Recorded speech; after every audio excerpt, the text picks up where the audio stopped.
Hi everyone. So in this video we are going to discuss Central Vigilance Commission, and throughout this lecture to this Central Vigilance Commission we will be pronouncing as CVC, the shorthand CVC, Central Vigilance Commission. One thing, if you notice, against the NHRC at the state level we had this SHRC, State Human Rights Commission. Similarly, against this CIC, Central Information Commission, at the state level we had this SIC, State Information Commission.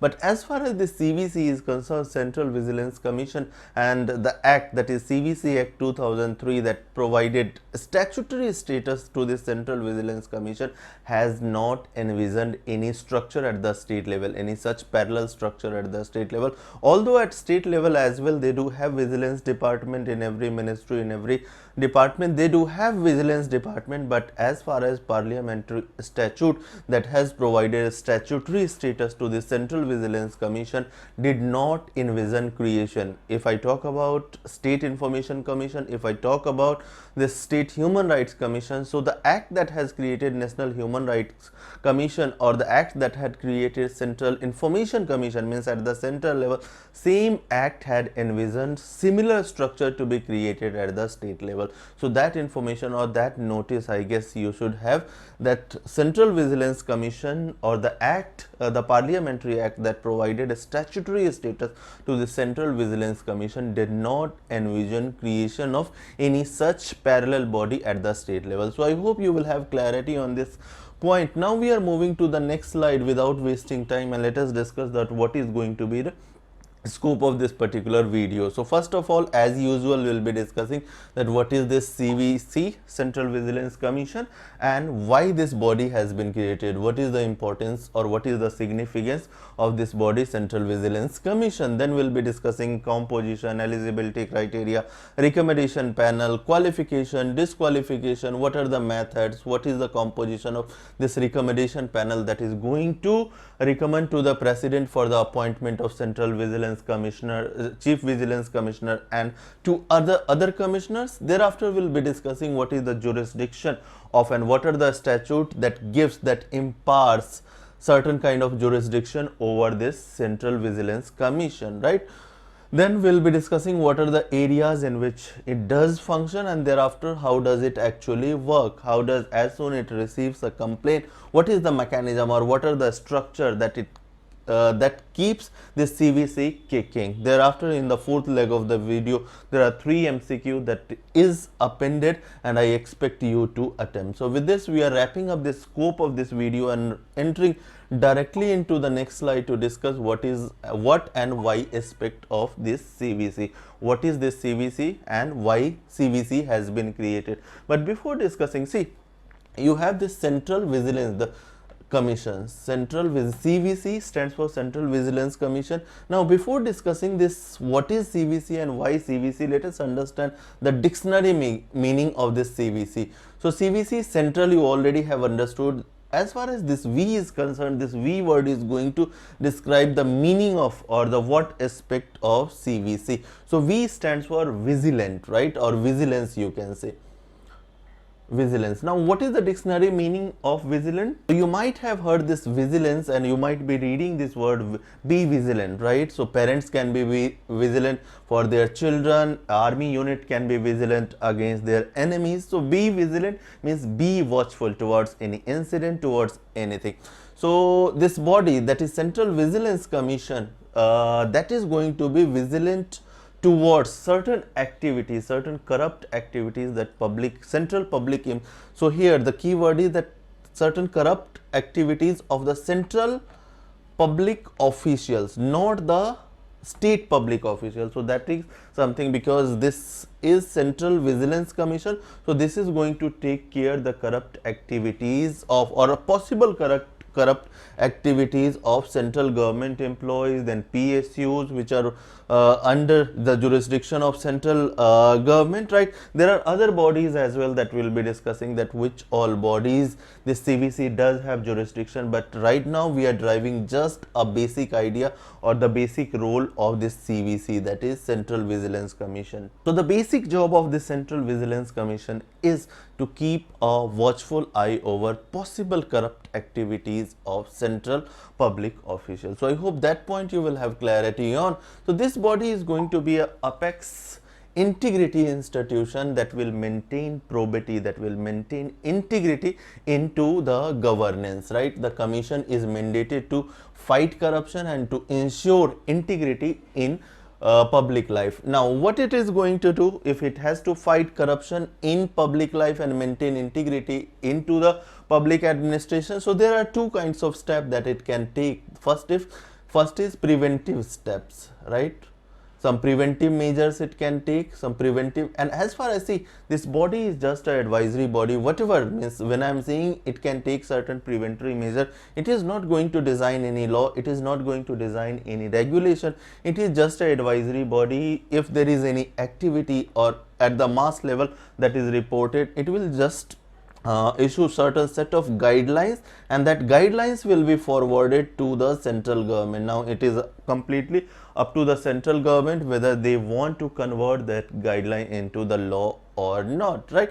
So first of all, they will be taking effective preventive measures to minimize the scope of corruption, right? So that is a preventive step. Thereafter it will be means post prevention. Once the corrupt official has been caught, thereafter certain kind of credible deterrence against the corrupt official through prompt enforcement of anti-corruption laws and regulation that it will be indulging in. So this is going to be the basic job of Central Vigilance Commission, right? Raising public awareness to inculcate ethical value and to reduce the societal tolerance towards the corruption. So hope you do have clarity on what and why aspect of Central Vigilance Commission. Now we are moving to next slide to discuss the evolution of Central Vigilance Commission. If I talk about evolution of Central Vigilance Commission, it has gone through these four landmark years. Initially you had this year 1962 in which a commission on anti-corruption was established by the government of the day,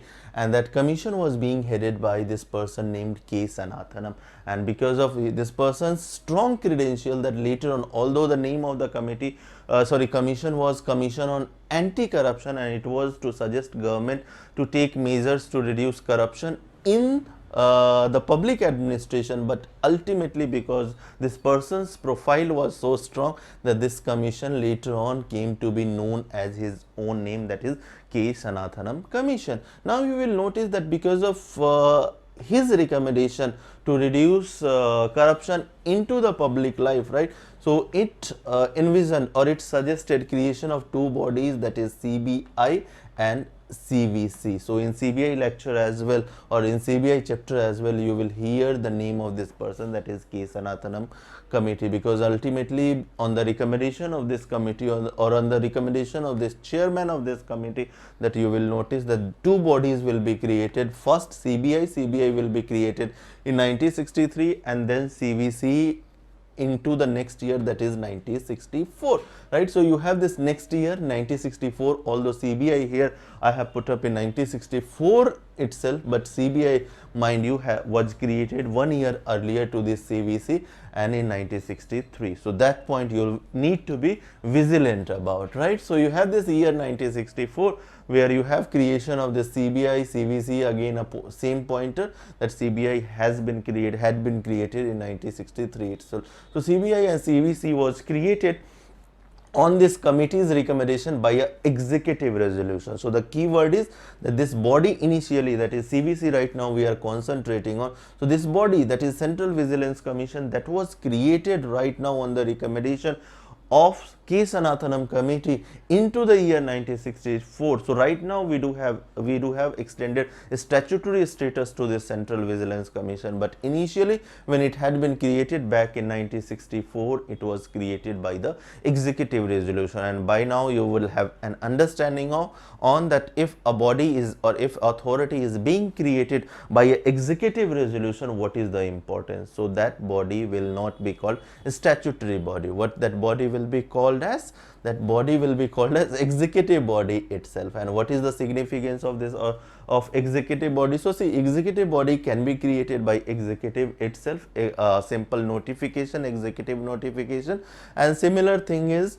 with its disbandment. So the thing that happened with the planning commission, when planning commission, which was an executive body, when it needed to be disbanded, the executive or the government of the day needed not to go to the parliament. They could simply, by a subsequent executive notification, they were able to disband it. So executive body, if you are going to create, or government of the day is going to create, that body will not. And moreover, if you are not creating, or if you are not assigning function, if you are not giving powers to this body through any of the parliamentary act, because you did not at the birth itself, right, you needed not to go for creation of such body, you needed not to go to the parliament. So ultimately, whatever function, whatever powers, whatever manpower, whatever administrative structure that will be assigned to any such body, that will be done by executive, that is government of the day. And if you are seeking a creation of anti-corruption body, see,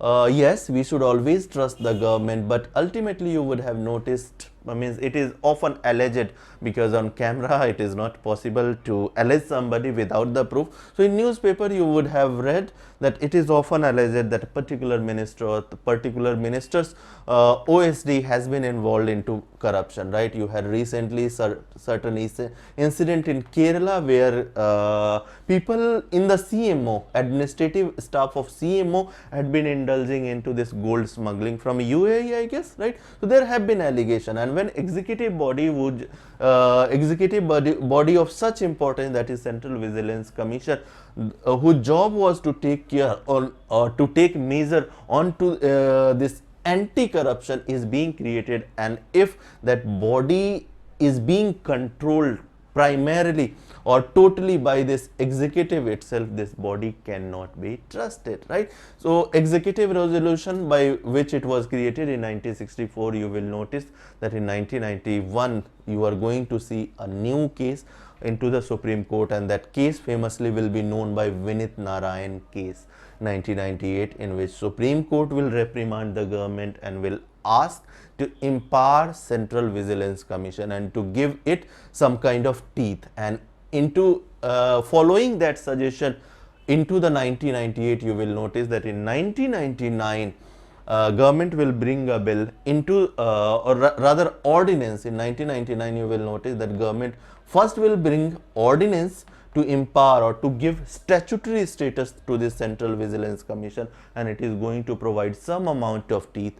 But in 1991 government of the day would not be able to pass this ordinance through the parliament, and that ordinance will go. So first attempt of giving this statutory status to the Central Vigilance Commission will be made into the 1999, but suggested supervisory role for this CVC, that is Vinit Narayan, statutory status was granted to it by ordinance, but bill lapsed, right? So means for few months until this bill lapsed into the parliament, it had this statutory status, because you already know what happens when an ordinance cannot be converted into the act, then whatever provisions of that ordinance, right, that will fall. So statutory status was granted into 1998 itself, but because this bill could not make or could not sail through the parliament, so this bill lapsed. Finally again, so here the ordinance year that I am talking about, the ordinance year, I stand corrected, was not 1999 but it was 1998. The next attempt will be done in this 1999 by the next government, and again when this bill will be introduced in 1999. Next important thing on this slide is this Vinit Narayan case in 1998, through which you will notice that on suggestions of Supreme Court, this body is going to get this statutory status. First attempt will be made in 1998 and finally it gets statutory status in 1999. So suggested government to free important institution like CVC from the executive control, right? This executive control it is talking about, and it talked about extending more autonomy, more independence in their functioning. Now the next important thing on this particular slide is this Vinit Narayan case in 1998, which is going to suggest to the, on whose suggestion, right, government is going to empower this body and is going to change the status of this body from the executive resolution, from the executive body to the statutory status. It will talk about this Vinit Narayan case, will talk about giving more importance to these kind of bodies that will keep an eye on to the corrupt activities of the central government official, right? It will talk about giving or extending more autonomy, more independence to these kind of bodies. Finally, in 2004, you will notice that government is going to designate this body, that is Central Vigilance Commission, as designated. This designated agency should have been in inverted comma. So in 2004, you will notice that Government of India is going to authorize this CVC as designated agency, only agency to receive complaint of misappropriation of corrupt activities of central government employees. So the keyword here again is central government official and not the state government, as already pointed out into the introductory section of this video itself, that this Central Vigilance Commission, this body is not going to look into the corrupt activities of any of the state government employee, only the central government employee. Although means when I am saying central government employee, there are nuances. It will look into the PSUs as well, it will look into the public sector bank as well. You will notice that it will look into general insurance company. So on which all bodies or on which all institution of the central government it will have, and jurisdiction on this body, Central Vigilance Commission, will discuss. We do have dedicated slide, but right now I am just pointing out one difference, that it is going to, as far as jurisdiction of this body, Central Vigilance Commission, it does not have any jurisdiction on the state government employee, and that has been, when you will visit the website of Central Vigilance Commission into the jurisdiction section, right, all these notes that I do prepare, right, I go to the original government website, be it CIC, be it SIC, be it NHRC, all these things. So whatever information that you guys are getting, it is not from any particular book, but from government website. So when you will go to this website, you will notice that these things are specifically notified the state government. This body does not have any jurisdiction onto the state government employees, right? I hope that point you will have clarity on. Now we are moving to the next slide to discuss this appointment and term. So as far as appointment of Central Vigilance Commission members, so what is the what has been talked about its composition? So about its composition, it has been talked that it will have a chief vigilance commissioner, right, and not more than 2 vigilance commissioner, not more than 2 vigilance commissioners, right? So when you are saying not more than 2, so it can have 2 or 1 or 0 as well, 0 vigilance commissioner, because the language is not more than 2 vigilance. 1 chief vigilance commissioner they will have, and other than that 2, not more than 2 vigilance commissioner, and their appointment will be done by none other than the president, right? I hope that point you will have clarity on. As far as term of Central Vigilance Commissioner and Chief Vigilance Commissioner is concerned, the term is going to be 4 years or 65 years, whichever is earlier. I hope this terminology by now, because this terminology we have been repeating continuously in every lecture, that what is the meaning of whichever is earlier. So 4 years. And what was the term of this CIC and SIC, and who is going to decide, who have the power to decide the term of this CIC and SIC? Can you remember? We have discussed in the previous lecture. So you have this central government, I guess. Central government has been empowered through recent amendment in 2018, that central, into the RTI Act we had amended, right? RTI Amendment Act 2019 rather had empowered central government to decide that what will be the term of this CIC members and SIC member. And what had been decided? I guess 3 years, right?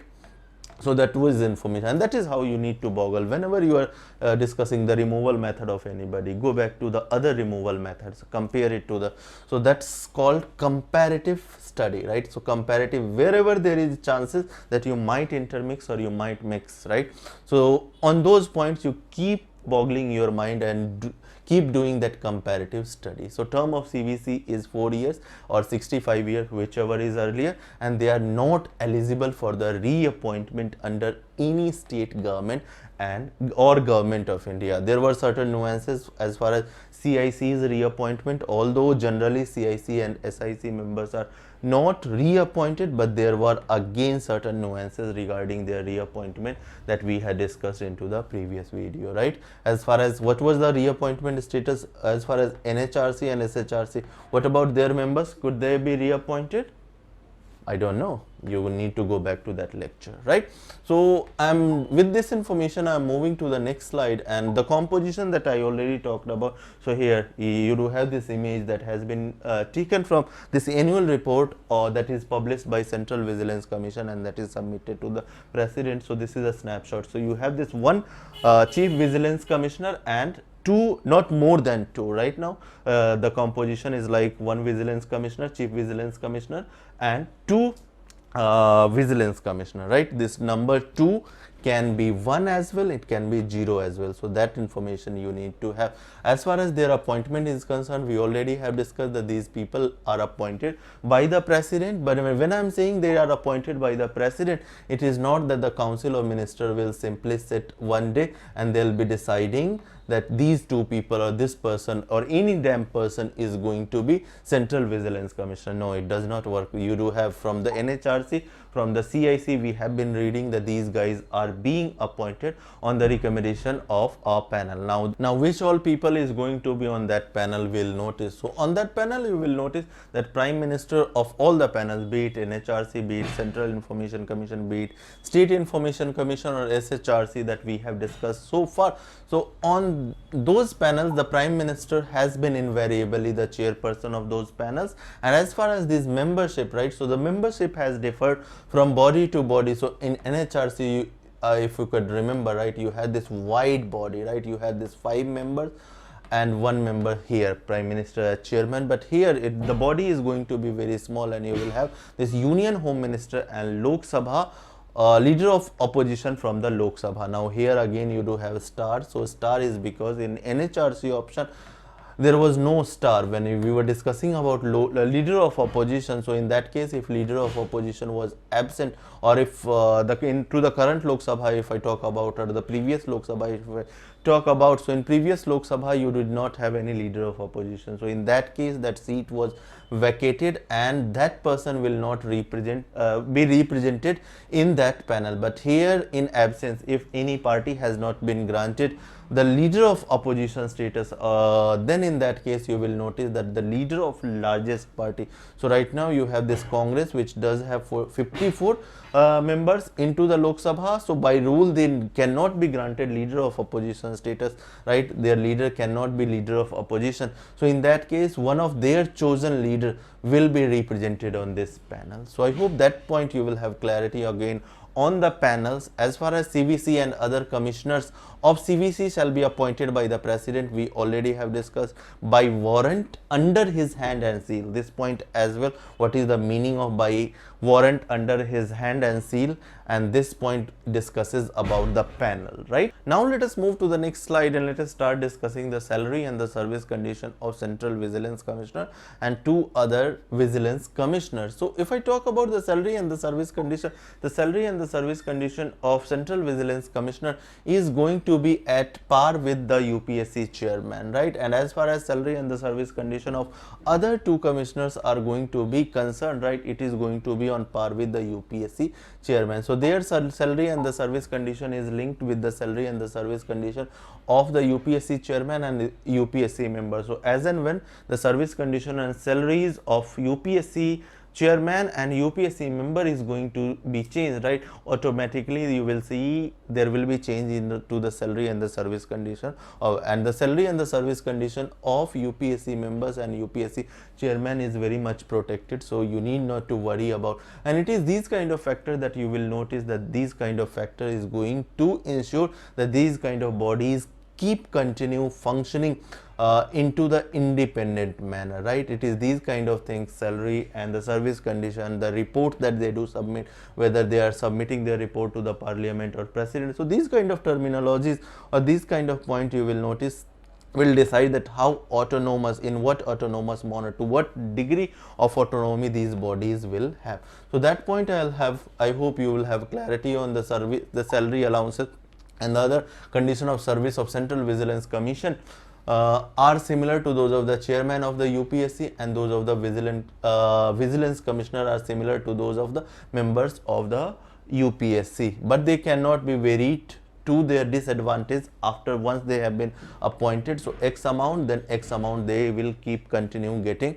It will not be reduced at least during their term of 4 years for which they have been appointed, right? So I hope that point you will have clarity on. Now we are moving to the next slide to discuss the removal method. So as far as removal method is going to concern, so you do have two categories under which the central vigilance comes. So there are, my point is, see, these points we already have, these points we have been discussing from NHRC and SHRC, the ground of removal. So ground of removal right now I am not getting into. The authority to, the final authority to remove is president. In these cases it is the president's decision, and in these cases, in case of proved misbehavior, in case of incapacity, president will refer the matter to the SC, and after whatever SC has recommended, right, considering that, president can remove it. So all these points, what is the meaning of this misbehavior, all these points we already have discussed into the NHRC lecture, into this Central Information Commission, State Information Commission. So these points, these grounds of removal I am not going to.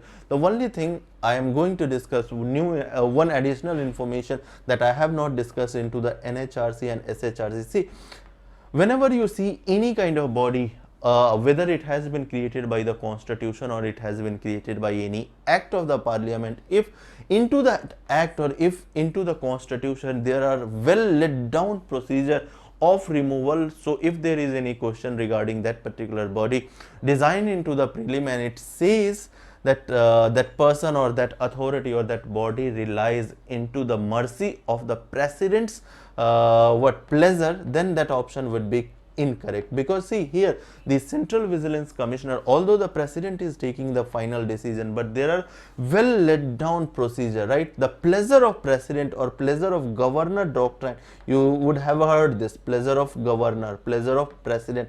So that doctrine is not going to get activated here, because that doctrine was available into this Attorney General, that doctrine was available into the Advocate General, but that kind of doctrine was available into certain other bodies that we have read into the past, but that doctrine is not going to get activated here because they are well laid down. As I already pointed out, yes, president is going to be the final authority to decide whether any person has fallen into any of these category or not, but president will not, or the council of ministers will not do it in a whimsical manner, right? There are well laid down procedure, and only when any person or any member has fallen into any of these categories, rather if they have been alleged that they are incapacitated or they are misbehaving, they have violated this ground of misbehavior, right? This is not personal misbehavior that I misbehave. There are things that has been mentioned into the constitution regarding certain bodies and into act regarding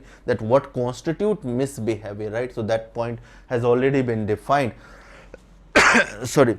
So in these kind of cases, you will notice that president will not take decision solely in these kind of cases, because these kind of, if he has become bankrupt, if he has indulged, so these kind of cases you will notice that these kind of clear cut cases, so here president or council of minister finally will take decision, and that will be conveyed to the president, and president formally will announce the removal, right? But in these kind of cases, SC's involvement. So can you notice what degree of protection that these people has been given? Again, the same point, that these kind of point is going to ensure the degree of autonomy that any institution does enjoy into their functioning. So this body can be considering their salary and the service consideration, considering their strong or the well laid down procedure mention of the removal mentioned into the act itself, this body can be called to certain degree, of course not to the degree that CAG was independent, not to the degree that UPSC, because in UPSC one thing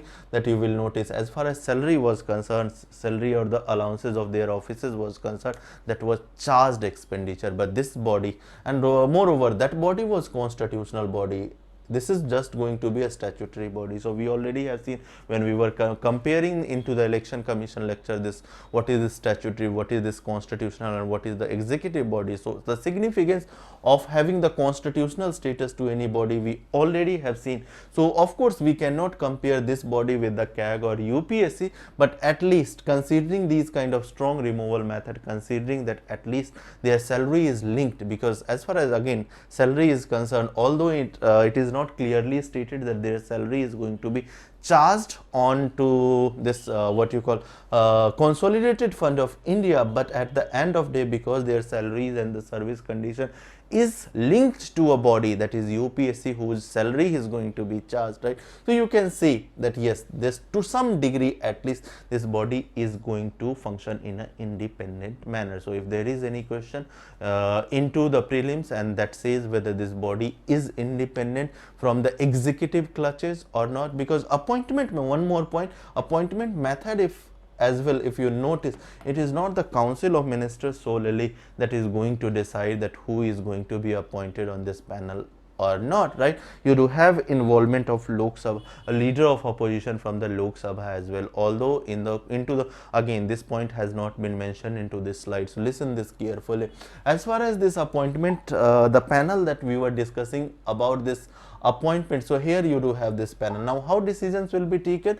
So nowhere into this act it has been written that his consent is necessary, right? Consensus word has not been written, that whosoever member is to be appointed, whosoever member is to be recommended to the president for the appointment, either for the position of Central Vigilance Commissioner or Vigilance Commissioner, right? So that decisions will be done by the consensus. No, that point has not been written into this CVC Act 2003. So Prime Minister, he is from ruling party. You have this Union Home Minister, he is from ruling party, and if they these people get to decide that a person called A or a person called B should be made Commissioner or Central Vigilance Commissioner. So the ratio, and if this guy is opposing, so the ratio will be 2:1, and because this consensus word has not been written, so ultimately if it is not written, then it will be decided by the majority. So there would be cakewalk, because the ratio, the panel has been structured in such a way where the government of the day has been given option or has been given the dominance, right? So 2 is from the 2:1 ratio, they can cakewalk and can appoint or can get appointed, not appoint, because appointment will be done by the president. Of course, means he is going to be just a formal body. If this recommendation panel is going to recommend something, he will have to abide by. So if means it is going to be a cakewalk, but the traditionally it has been observed that his views are also taken care of. In 2008, if I could remember correctly, you had this case of PJ Thomas, right? He had been appointed, ignoring the advices, ignoring the suggestions of then Lok Sabha opposition leader, the late Sushma Swaraj madam, and when her voice was not heard, there were certain PILs into the Supreme Court, and finally PJ Thomas, because of his past certain allegation of corruption into the past, right, he was removed or he was stripped from his position of Central Vigilance Commission. I don't know how many of you have gone through that case, right?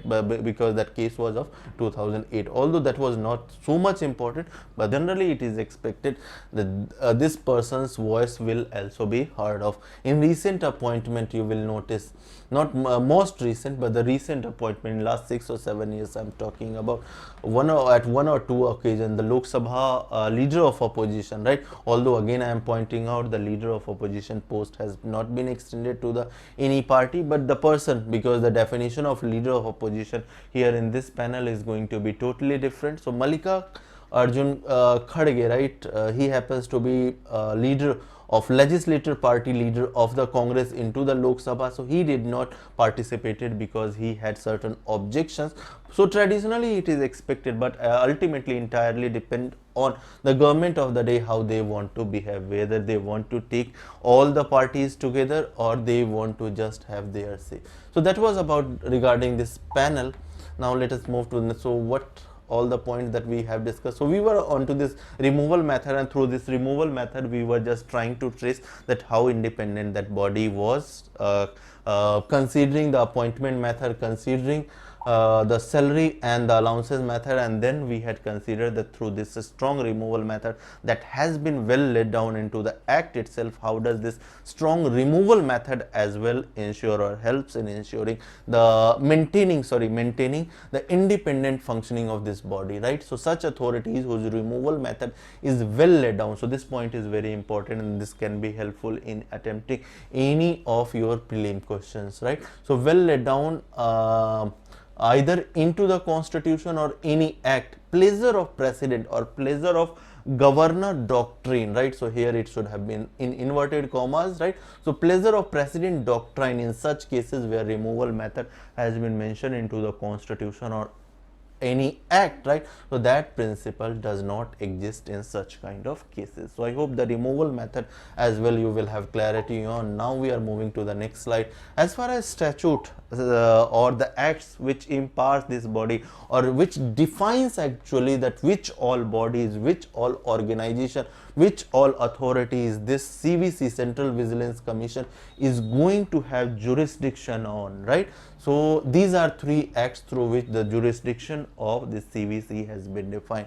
So you have the first act, that is Central Vigilance Commission, through which this body has been granted a statutory status. So CVC Act 2003. Thereafter Lokpal and Lok Yukta Act 2013, you will notice that they also defines, because in their recommendation, on their recommendation, you will notice that any of the corrupt activity of central government employee of category A, category B and category C and category D as well, right? So their corruption can be supervised by this body, Central Vigilance Commission, or later on Central Vigilance Commission. If Lokpal and Lok Yukta ask Central Vigilance Commission to look into the corrupt activities from the from vigilance angle onto the central government employee of group A, group B and group C and group D, they can later on this CVC, on receipt of complaint from the Lokpal and Lok Yukta, they can transfer this case to the CBI as well, right? Because they do not, one point again, that CVC does not have any investigating mechanism. When we were discussing this NHRC, so there we had discussed that these bodies, NHRC and SHRC, although they do in their functioning, in their investigation, they do take support of state police, but they do have their investigating agency as well. But here a pointer, and this can be helpful in again attempting any of the prelude. Rather, again I am pointing out that one question on this point as well I had designed into the Telegram group and the YouTube community group, that this body does have, although this body, this CVC does have judicial character, it can act as a civil court as like NHRC, as like CIC that we have been discussing, but as far as investigation mechanism is concerned, this body CVC, whenever any investigation has to be conducted on any of report that has been received onto the corrupt activities of any central government employee or PSU official, you will notice that for the investigation it will be transferring the investigating responsibilities to the CVO,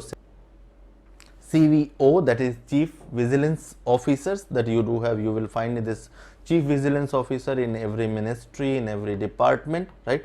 So that point, although on this what is the role of this Chief Vigilance Officer in every department or every ministry, will figure out right into the later section of this video, or it will be transferring any case to the CVI for. So the point is that this CVC, Central Vigilance Commission, does not have their own investigating mechanism, as was case with this NHRC, they did had, or CIC, they did have this in their own investigative mechanism, but they do have that power of a civil court. So that point I do have clarity on. And the third act which empower or which defines the jurisdiction of this body, that is Whistleblower Act 2014, right? So all these acts is going to define the jurisdiction, or through these acts it is going to define its power. CVC is going to get power that in all these areas. When I am saying jurisdiction, so police does have jurisdiction into the state, right? So it defines the geography. First of all, when I am talking about jurisdiction, so jurisdiction can be of two types. One, geographical jurisdiction, that okay, within these 4 kilometers or within these 10 kilometers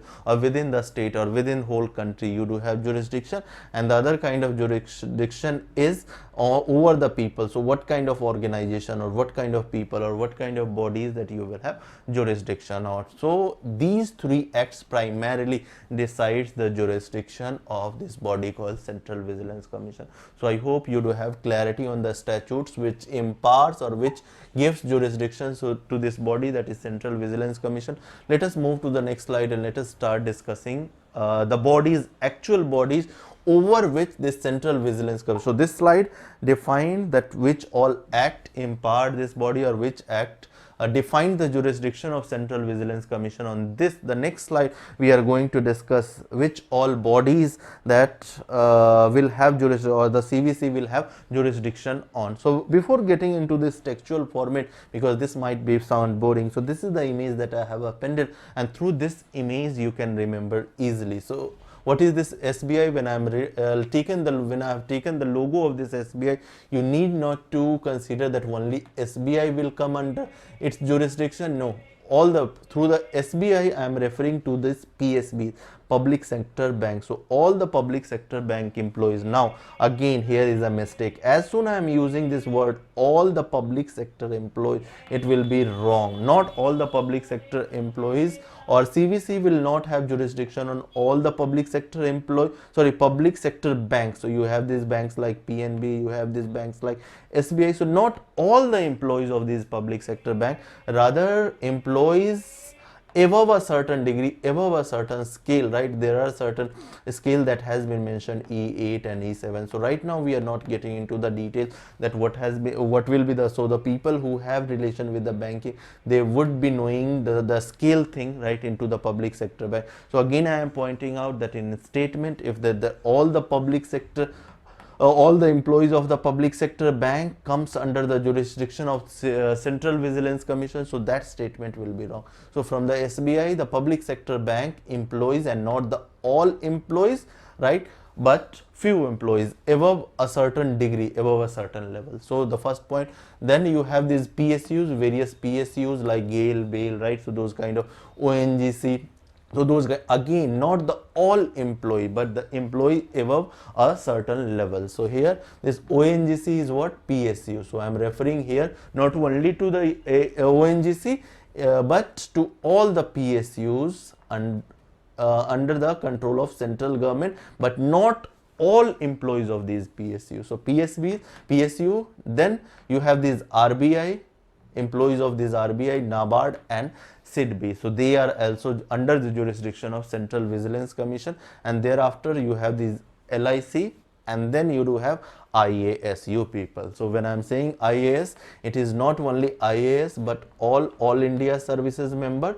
Who are these all India Services members? So you have these IAS, IPS and IFOS, right? So these three services come, and besides this, all the central government employees, all the, mind you, again you need a pointer when I am saying all the central government employee of category A or group A, right, not the group B or group C or group. So all India services, that is three services, IAS, IPS and IFOS, right? Then group A services of the central government, right? You have this IFS, and there are various group A services that you will notice that will come under the jurisdiction of Central Vigilance Commission. Now you can read the text, right? Just a moment.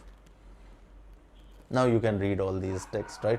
Not all the official of the PSUs, but above a certain level, officers of grade D and above in RBI. So here again, this point I had not pointed out because there I had just taken the employees of RBI. So all the employees, all the officers of grade D and above, officers of PSBs and above, right? PSBs above a certain scale, member of All India Services and Group A Central Services. So these points you can simply remember. Now we are moving to next slide to discuss the organizational structure of Central Vigilance Commission. Organization of the Central Vigilance Commission does have these three components. You do have secretariat, you have this chief technical examiner wing, and you do have commissioners for departmental inquiries. Now what is this secretariat? First of all, discuss. So you would have heard about the state secretariat, you would have heard about this central secretariat that we do have in Delhi, and it's not only about state secretariat, it's not only about central secretariat, rather any agency, right? Whether it was zonal council, whether it was interstate council, whether it is about Niti Aayog, any agency can have their secretariat. So the basic meaning of this secretariat is nothing physical structure. First of all, office may consider, office may be, depending on the size of the manpower that it has, office may be a huge office or it can be a two room office. So that office plus, so the first is the component of the secretariat is physical office, physical infrastructure they do have, and then plus the manpower whatever function in proportion to the function or in proportion to the responsibility that they have been assigned. So the manpower plus the physical structure collectively is called secretariat, a place of sitting, a headquarter, right? So the Central Vigilance Commission does have their secretariat in New Delhi, NDLS, and it does consist of certain secretaries level people, certain deputy secretaries level people, certain additional secretaries. So you do, secretariat is housed by or consists of secretary, 4 additional secretary and 30 directors. So what is the job of, so whatever administrative, see, besides the core responsibilities, so the core responsibility of the Central Vigilance Commission is to maintain probity, is to maintain integrity into the public life of the central government, government employees, right? So besides that core function, or besides the enforcement, or besides designing the regulation, or besides advising the government in designing these kind of regulation which can ensure probity and integrity into the public administration, beside those core function, you will notice that there are many additional ancillary function that office entertains. So those administrative functions, right, those file work, those clerical function, right, you need a organizational structure plus that physical infrastructure in form of office. So that is the importance of secretariat into any agency, be it, as I already told you, be it Niti Aayog, be it any kind of agency that you may, General Council or any other organization. So that was the one component, the first component of the Central Vigilance Commission, that is secretariat. Now let us move to next component, and that is Chief Technical Examiner Wing. So what is this Chief Technical? So let us take this word technical. So from technical, what do you mean? So certain kind of technical thing. So what technical role this civil vigilance Central Vigilance Commission is going to perform? So here the Chief Technical Examiner Wing, so it does have a role into the examination of the construction work that has been performed by the central government in any portion of the India. So whatever, if there is any allegation of corruption, financial corruption, right, in matters of construction by any department, in that case you will see that this wing will be activated. This component of Central Vigilance Commission is going to be get activated, and because it relates to the construction, right, the evaluation of that construction work can be done by civil engineers, right, architectural engineers. So this wing employs those civil engineers. So you will notice that it will have certain certain ranks of chief engineers into the civil domain, and then certain engineers they do have. So the core responsibility of this particular segment or this particular structure of Central Vigilance Commission is technical audit of construction work of governmental organization from vigilance angle, right, from the vigilance angle, from the corruption angle. If anybody or any public official or any agency has indulged into any corrupt activity, any financial corrupt activity, then the technical audit of that particular construction work will be done by this particular investigation of specific cases of complaint relating to the construction work, and this will be extension of assistance to the CBI if CBI has received any such complaint, right. So CBI will take assistance of this particular wing of Central Vigilance Commission into the evaluation that, okay, if the costing structure, if they have, means the contractors or the public official or that particular organization, which were a particular organization of the central government which was responsible to send what you call the costing structure, if they have sent a quotation of suppose 500 crores, that okay, for construction of this these 500 kilometers of road or a few flyover, 500 crores was spent. So that technical audit, if CBI is investigating any such case, criminal angle and the civil angle as well, so that technical audit or the evaluation whether 500 crore could be spent into the construction, or if this is just a hyped figure to hide that cases of corruption. So that will be done by this Chief Technical Examiner Wing, which will consist of chief engineers and engineers from the civil department. I hope you do have clarity. Now what is this role of commissioners for departmental inquiry. See, certain departmental inquiries at the government level is performed by the government itself. So in those governmental inquiry against these public official, you will notice that presence of commissioners for departmental inquiry you will have. I do have a scheduled meeting. Perhaps I also should have been vigilant. I cannot. I am continuously getting the calls to attend that meeting. So I'll have to wrap up this lecture. Although I am not wrapping up this lecture. See, on the next slide, you do have the functions of Central Vigilance Commission, and the functions of Central Vigilance Commission has been divided into these subcategories, that is superintendent's function, advisory function. In Lakshmikant you will not notice these kind of categorization, but I have categorized these superintendent means functions. There are 15 or 16 functions of Central Vigilance Commission, and those are plain simple in relation to the CBI. So certain cases under Prevention of Corruption Act 1988, right, that is referred to the CBI. So in those cases you will notice this CVC, Central Vigilance Commission, will have superintendent role over the CBI. Not in all cases. If the CBI is dealing this Sushant case, right, that is from criminal angle it is noticing. So in Sushant case, CVC will not have any control over the CBI, but all the cases which fall under this category of Prevention of Corruption Act 1988, if those kind of cases is being referred to the CBI, right, so CVC will have a superintendent role. So what is the superintendent? So CBI over the CBI. Then the next role over the CBI, that it can keep reviewing all such cases that has been referred to the CBI under this Prevention of Corruption Act 1988. You will notice that the review, how means the progress report they can seek from the CBI. So that is called superintendent's function. What is this advisory function? What is this consultative function? What are this supervisory function, and what is this recommendation role, right? So there are 4 slides that has been dedicated to discuss the superintendent function, supervisory function, advisory function, consultative function, and recommendation role. So this recommendation role is quite simple, and all these things that I have just skipped because I have to attend meetings. So perhaps I'll have to stop recording, although we'll discuss one component, one very important component, that is working mechanism of the Central Vigilance Commission. We'll discuss in this video itself. As far as functions are concerned, this function I do understand that it do hold importance. So if you guys do not have clarity, please write to me, means I will be sharing this PDF or the PPT, whatever, right? So I'll be sharing. If you guys do not have clarity, please let me know into the comment section. I can have a separate recording on this functions of the Central Vigilance Commission, but right now I'm not getting into this function, right?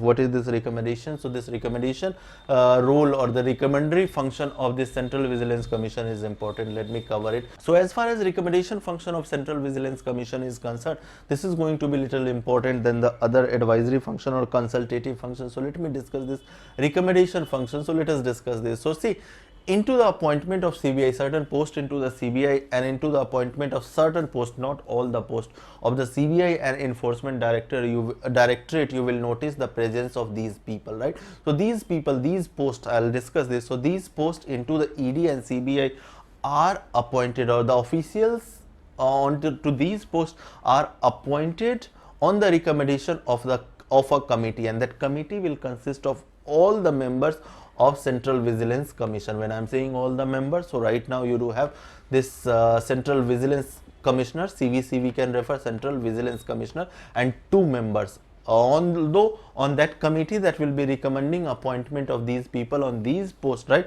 they will have other members as well, but primarily you will find that that committee will consist of all the members of the Central Vigilance Commission. So that committee will be chaired by the chairperson of that committee will be none other than the Central Vigilance Commissioner, right?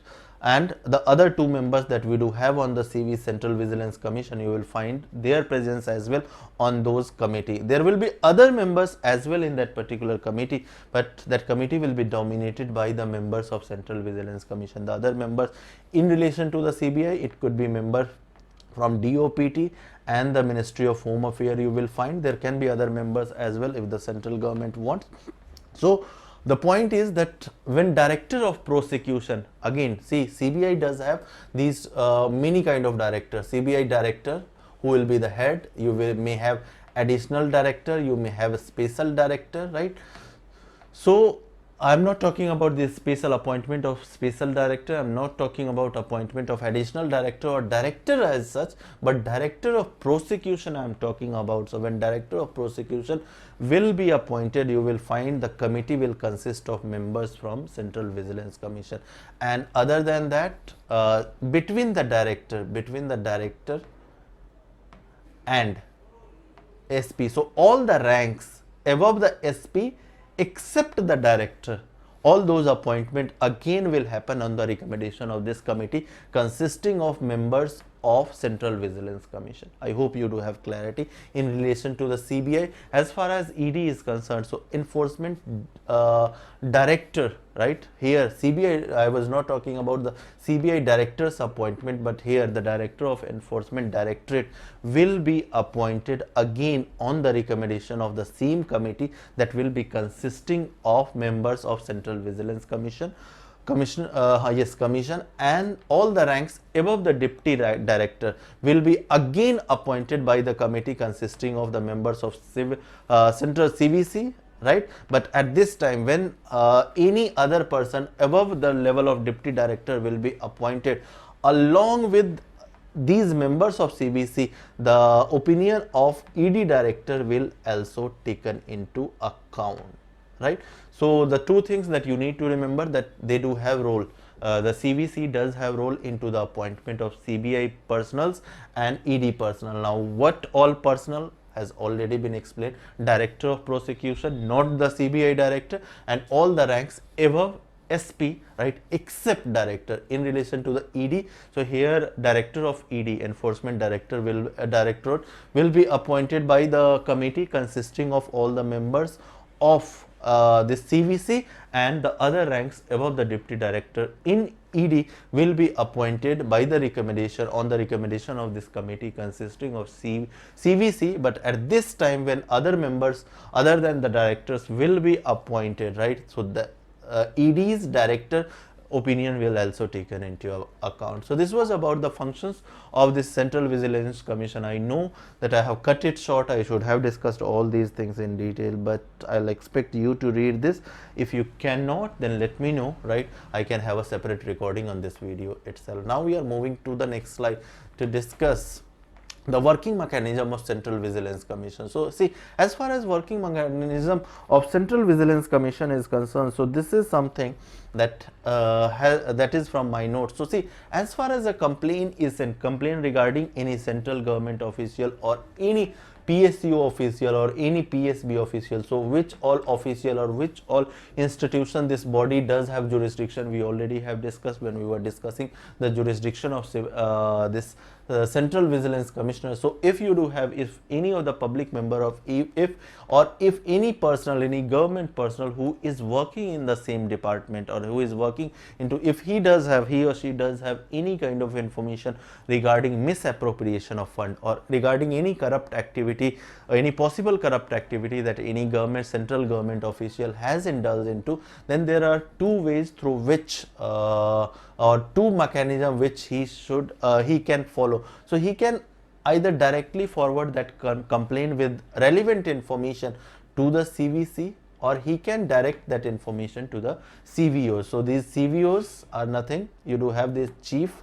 Again, this point has already said chief vigilance officer, right? So what is the role of as far as this chief vigilance officer is concerned, you will find this officer's presence into the every ministry and every department. So he along with his 2 or 3 colleagues, now again whether he will have 2 or 3 colleagues, right, that will depend entirely on that particular ministry or that particular department, that how many people. So the primary job of this civil chief vigilance officer is going to be watchful on the corrupt activity of any of the official or any of their own official that they may be indulging on. So he can start a suo motu action as well, or on receipt of any complaint with, and mind you, see, whenever these people the Chief Vigilance Officer or CVC does receive any complaint, first of all, there is well established mechanism. Although we mean, considering the scope of UPSC, we need not to go into the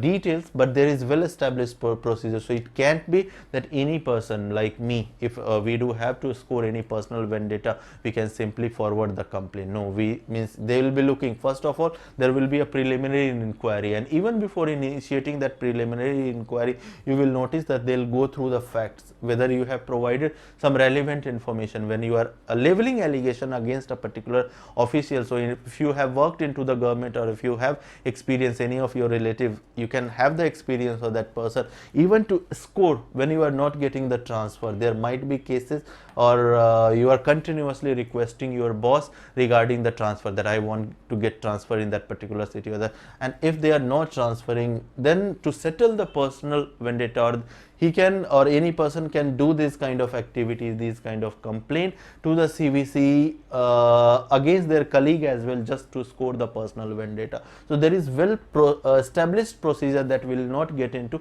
So first there will be a preliminary inquiry of all the facts, right, the past record of the official against which complaints has been, all the things will be looked into, and considering the merit of that complaint, it will be decided whether that complaint should be taken or not. If the complaint is taken, suppose, see, you might, as a government officer, suppose I am a government official and I do hold certain information about the corrupt activity of one of my colleague. Now my own department, if my own department which has appointed this any person, right, he will also be human. So if any person has been appointed as Chief Vigilance Officer, so I might fear that if I am forwarding, because this person is housed, or this person is in same office, in same department, so it might be that that particular person does have more any kind of interest, or he or she can have any kind of friendly relation with this CVO. So my information may be leaked, and there is a possibility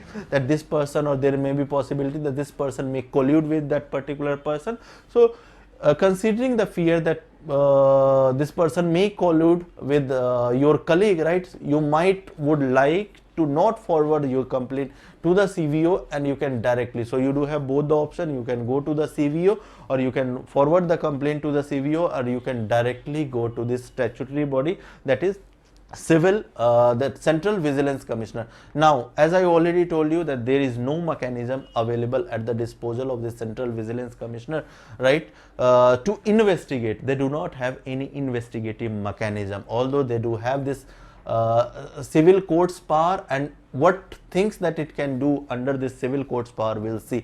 So for investigation, for preliminary investigation, what this CVC can do, if there is merit into this complaint, you will find that it will be either forwarding this complaint to the CVO, that is Chief Vigilance Officer, and this is CVD, this is not CVO, this is CVO and this is CVD. In every department, in every ministry, you have this Vigilance Division, VD here represents Vigilance Division, right? So that will be, that file will be, or that information will be shared either with the CVO, or if it does have the crime, or the financial crime does have some degree, right, if it is in tune of some crores, right, so you will find that it can forward this CVC, and if the person, the complainant, has attached relevant information, relevant document that does prove that person's involvement, right, any person, any public official involvement in that particular crime, and if the document, relevant document has been attached, relevant proofs has been attached, then this case can go to the CBI directly. This CVC does have power that they can, because that case will become a case under this PCA 1988, so that case will go to the CBI, and after the CBI or CVO, whichever body has received this case from the CVC, whatever report that they do submit, now on that basis of report that CBI or CVO has forwarded, right, it will prepare, this CVC is going to prepare a report, right? Although this CVC, even if it finds that on the basis of this report, this person against which complaint had been made, right, he has directly indulge into the corruption of 1 crore, 5 crore, of any X amount, right, this CVC does not have power to prosecute, to punish that person, right? So that punishment recommendation will be forwarded to the central government or the agency or authority. When I am talking about, it could be PSU or PSB, public sector bank, or life insurance company, right, whichever body it did have jurisdiction over. Now it is ultimately, as I already told you, that this body is completely advisory. This CVC is an advisory body, right? Whatever recommendation that they do forward to the central government, right, it is up to the central government whether they want to consider that advice or that recommendation regarding that public official or not.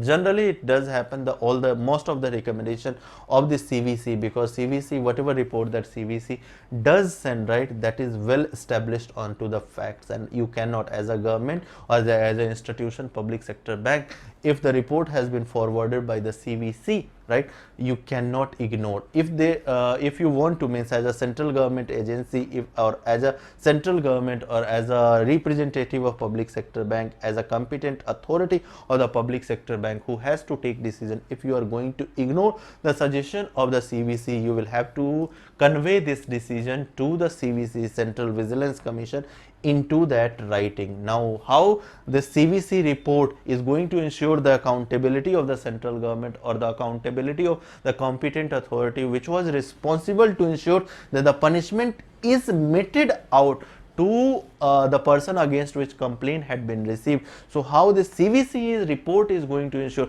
means as I already told you that generally their advice, not generally, their advices are advisory, so it might be there is chances that these advices may be ignored, but generally, as I already told you, that these advices are not ignored, because you will notice that, see, annually, because as a government, as a central government, or as a public sector bank employee, as a competent authority into the public sector employee who had to take the decision on to the suspension or the termination after the report has vindicated that person as guilty, if you are not taking the decision, you will have to convey that thing to the CVC in writing. And because CVC submits its report to the president annually, and that president, whatever report that CVC does present to the president, that report is laid down onto the floors of the parliament. And if you are laying down this report in which CVC has mentioned that so and so recommendation I had sent, and the central government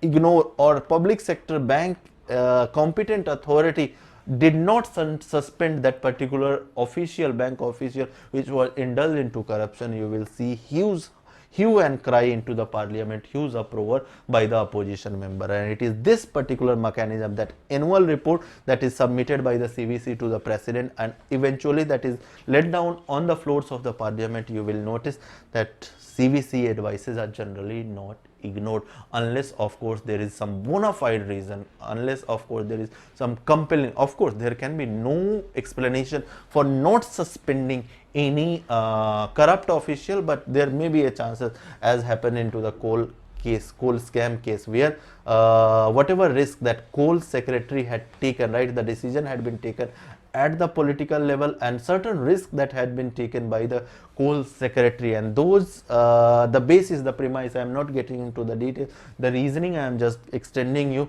So the basis on which, whatever consideration on which this coal secretary, IAS officer, very honest IAS officer, right, he had signed that particular file, and whatever consideration or whatever situation that he had taken into account, they were completely bona fide, they were not to even 0 degree, right, they were not nullified. On that basis, that coal secretary, although for few years he remained in jail, but ultimately he was freed, considering that the situation in which, so if there is any such situation in which although Central Vigilance Commission in receipt of this file or in receipt of report from the CVO has found that this person should be punished, he is vindicated, he is guilty, but there might be certain kind of risks that IAS officer or any person into the policy domain would have taken, and those situations suddenly might have changed, and those situations might be seeming like that he has indulged into corruption.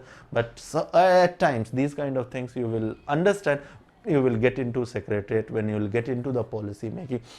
So unless of course central government does not have a solid explanation to not consider the advices of this Central Vigilance Commission, they are not going to ignore it. So this was all about this working mechanism. Here the 2 or 3 points that you need to remember, that its function, the recommendations are not binding on to any agency of the government, it is just advisory. And the other thing is that the annual report of the CVC is submitted to the president and not to the parliament or not to the central government, right? So, or any report that is submitted to the president, you will find that that report will be let down onto the floors of the parliament. There are certain bodies, certain extra constitutional body that does not submit their report to the president, right? Can you tell me those bodies which does not submit their report to the president but directly to the Senate? If you are submitting the report to the central government, it might be that that particular report needed not to be let down on the parliamentary floor, but all the report that is submitted to the president, those reports will surely be let down on the floors of the parliament. And ultimately it is that thing, right, that submission to the president and eventual let down onto the parliament floor of that particular report that does ensure the accountability of the executive.